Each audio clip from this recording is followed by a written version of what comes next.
Hey, what's up, everybody? It's just Charles Sabansi. I want to welcome you guys to another episode of the Dreamers Pro Show, where we cover everything from sports, hot topics, classic debates, entertainment, and we give you guys a fresh perspective on things and how we see them. And today we have a very interesting show for you guys.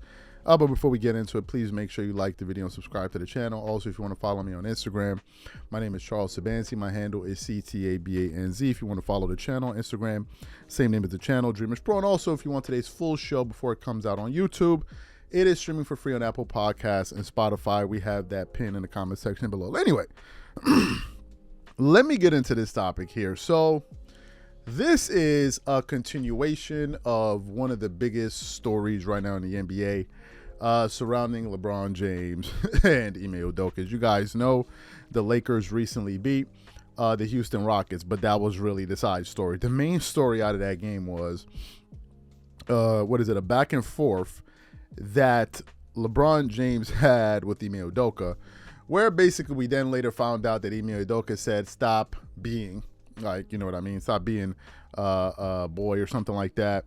And then LeBron, I guess, took exception to him using that word. And then Ime Udoka said a few other things to him on the sideline. Then they got hit with double text. Ime Udoka gets thrown out of the game. LeBron James gets his technical. Lakers go on to win the game. They asked LeBron about it at the end of the game. He said that they were just exchanging Thanksgiving pleasantries. So that was that. And then other people in media started to talk about it. Various people started to weigh in, like Stephen A. Smith, Shannon Sharp, Skip Bayless, and others. So what happened? Yesterday on Undisputed, they were talking about this segment. And they were kind of weighing in. Keyshawn Johnson weighed in. Richard Sherman weighed in. Skip Bayless weighed in. And then, of course, as you guys know, Skip Bayless will never waste an opportunity to take a shot at LeBron James. So while they were talking, Skip then tried to turn the conversation into, well, no one would have ever done this to Michael Jordan ever. Skip tried to take it in that angle. And then it got towards the end of the soundbite where they were basically asking Skip, like, do you think LeBron is a B? You know what? And Skip refused to answer, like, yo, and then Richard Sherman starts cracking up. So for those of you who were unaware of this interaction, want to play it for you now, and then we're going to come back and continue on the show. Take a listen to this exchange here yesterday on Undisputed Live. Take a listen to that. The point is that he does not have high respect for LeBron's toughness, his physical toughness, his sort of mental toughness under fire. And to me, to Richard's point, the three of us go back and forth about Michael Jordan versus LeBron James and the GOAT debate. This is another reason why I can't even begin to acknowledge LeBron as being in the same conversation with Michael Jordan, because trust me, back in the day, no coach would have ever dared to speak to LeBron's face during a game like Ime did. You mean Michael's face? To Michael's face. Yeah, yes. I'm sorry, to Michael's face like this, because you all hell would be unleashed on you, because he might score 100 points on you. And if he didn't do it in that game, he'd score 200 the next game and 300 the next game, because you just didn't mess with him, because hell hath no fury like Michael Jordan unleashed on you.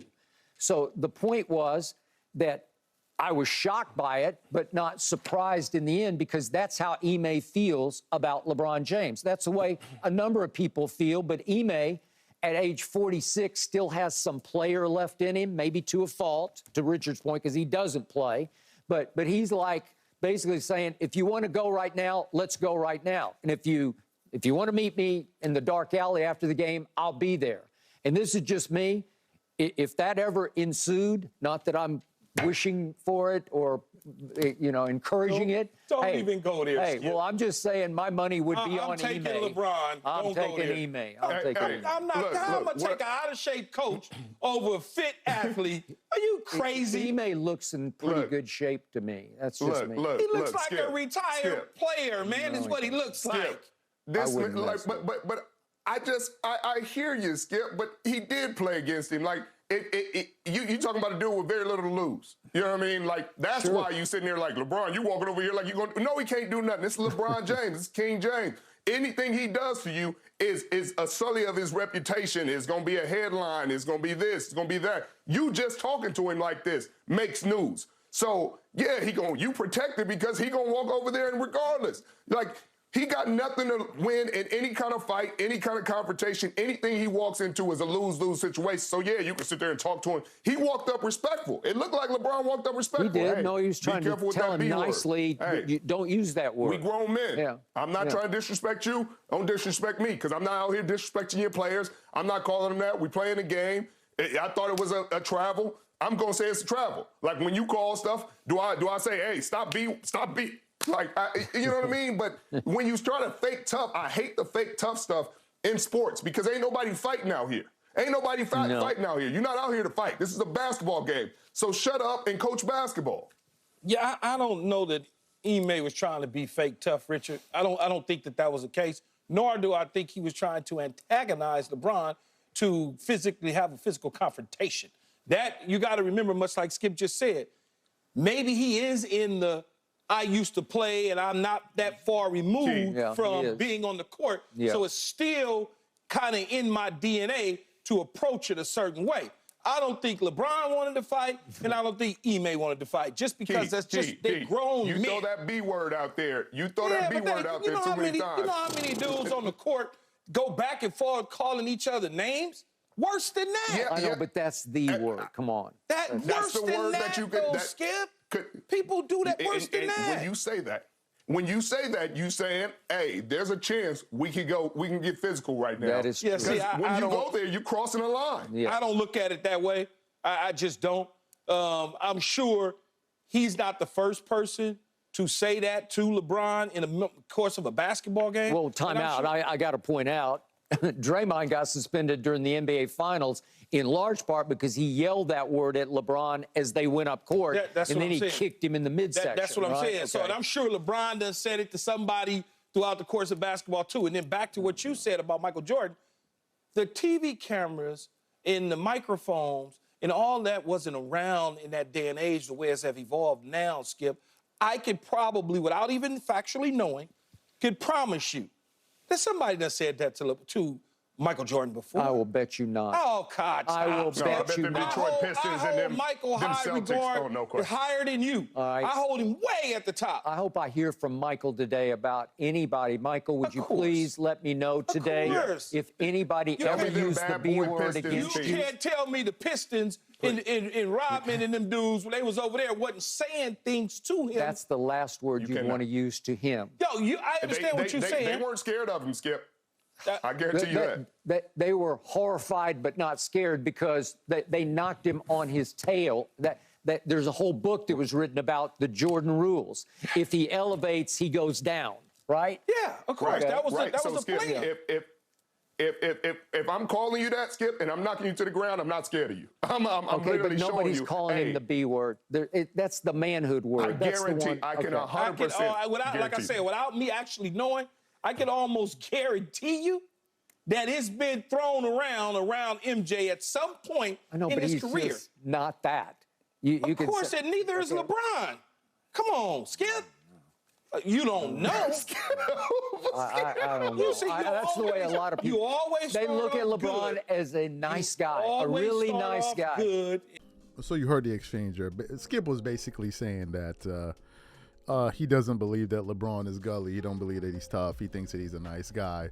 And it was funny to hear Richard Sherman kind of, crack up with him once he realized what Skip is saying. Now, funny enough, we produced the show around this yesterday. And as I told you dudes, as I told y'all, some of these LeBron fans got tight with me that I was calling their Shannon Sharp out for that weirdo behavior that he displayed yesterday when he decided to talk about a man's business with a woman and bring it up because they're discussing LeBron. Like, yo, what are we doing? Like, what are we doing? Where they do that at? Like, yo, I heard you did such and such with such shit. Like, yo, what are we doing to defend LeBron, right? So some of them got mad at me, and then Suge Knight hit me up in the comment section. Well, not really Suge Knight. Some dude hit me up talking about yo, I hate your lips. I swear to God, that's what he said. He's like, yo, I hate your lips. He's like, I hate your eyes. I hate your head with your peanut-shaped head. I think you soft. That's coming from me. And I'm like, yo, okay, Suge, I got you. You're really scaring the hell out of me, man. I don't know. I never met anybody scarier than this growing up in the BX, man, you really got me shaking in my boots. Right? I was shaking. So some people took it a kind of way. Listen, I think that Skip believes that LeBron is a nice guy. And in sports, that can at times have a negative connotation. Because the fact of the matter is, in competitive sports, especially at that level, at the professional level, in the NBA, the NFL, these various leagues, the margin of error is so small, and people are looking to gain any type of mental advantage that they can over you. And in most cases, your opponents will try to rip your head off. They're not up there to chum it up with you, shake your hand, do all of that stuff. And if they see it as someone like, okay, this person is not really harboring any animosity towards me on the court or wherever it is, then they're going to look to exploit that. And for whatever the reason is, in most cases, weakness can be viewed as a sign. Kindness can be viewed as a sign of weakness. It is just the bloody truth. Believe it or not. That's why it always doesn't pay to be a nice guy. This is just the fact of the matter, because you may be thinking, oh, I want to be a nice guy and show that I'm a nice guy, but people are not viewing it that way. They're not. They're going to look at it, maybe I can get over this guy. Maybe I can elbow him and he's not going to do nothing back. This is what people really think. And I've seen this take place in the workplace. For instance, my my father, who's a business person, employs a few hundred people, and if you see him in his workplace, he doesn't seem like a nice person. If I wasn't related to him, I'd be like, man, this guy, he doesn't seem nice. And at first I used to wonder, I'm like, why is he being this way towards his staff? Like, why is he so cold? Why is he so stern? He rarely smiles with them. Until I realized that familiarity breeds disrespect. That's really what happens. You're too nice. People think, oh, he's a pushover. The next thing you know, people start taking advantage of you. Next thing you know, people start trying to get familiar with you. Next thing you know, people want to start cracking little conversations with you. And that's how you find yourself in a mess, right? I hired somebody too long ago that I got rid of. And the guy, like, every time I would see him, he would be trying to have these small talks. He's like, oh, so you like basketball? I'm like, I didn't hire you for this. I don't want you to get into so I would just cut the conversation short with him. Because the next thing you know, they're going to be trying to message you and get into all of that. And I think that is how some of LeBron's contemporaries view him, or in this case, at the very least, Skip views it. Skip, like, genuinely, he is a nice guy. Genuinely. There have been a lot of cases where LeBron should have snuffed some dudes in the NBA, period. Danny Granger was one of them. What is it? Is it Isaiah Stewart or whatever, the Piston player that was running around like, I don't know what. You saw Carmelo Anthony. Carmelo Anthony was saying it like, ain't nothing gonna happen. That should have been LeBron. LeBron would have been like, my bad. But then you taking it to LeBron is a big dude. He could have, And I think it's those moments where people look at LeBron like, yo, son, you 6'8", you 250, 260, 270, whatever the hell you are.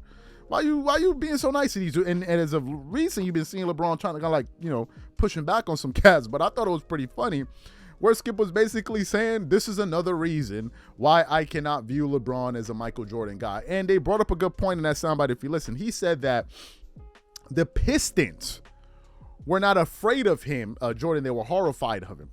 Horrified of him. What did he mean by that? I have to sit back and really think about that. I think that what Skip essentially was saying was, were they afraid of him in terms of like, I'm afraid to physically or get physical with this man? No. They were horrified, however, that if they do certain things, if they do push some of his buttons, he would potentially embarrass them. And I think that's the difference. And ultimately, I think that's the point that Skip Bayless was trying to make. So to me, man, I thought it was hilarious. I think Jordan and LeBron are two totally different type of players. They have two different type of personality profiles. And I think that it's either you like LeBron or you're going to like a Jordan type of guy. And I don't think you can be both. I don't think you can be a LeBron guy and be a Jordan guy. I think some people that try to act like as if, I love him, I think they cap him. Because they're two totally, you can appreciate their greatness, but say, I love them too. Nah, I don't believe any of that. So these are my thoughts. Sugar, I don't want no problems with you, bro. I don't want no problems with you. I'm just minding my business. Please, I don't need none of that. It's Christmas. It's cold as hell. I don't need none of that type of smoke, man. Coming from my lips and all that pause, all that crazy, what you be saying. Like, yo, I'm one of those problems, buddy. I'm good. These are my thoughts. Whatever you guys think, please leave your thoughts and comments in the comment section, and we catch you on the next show.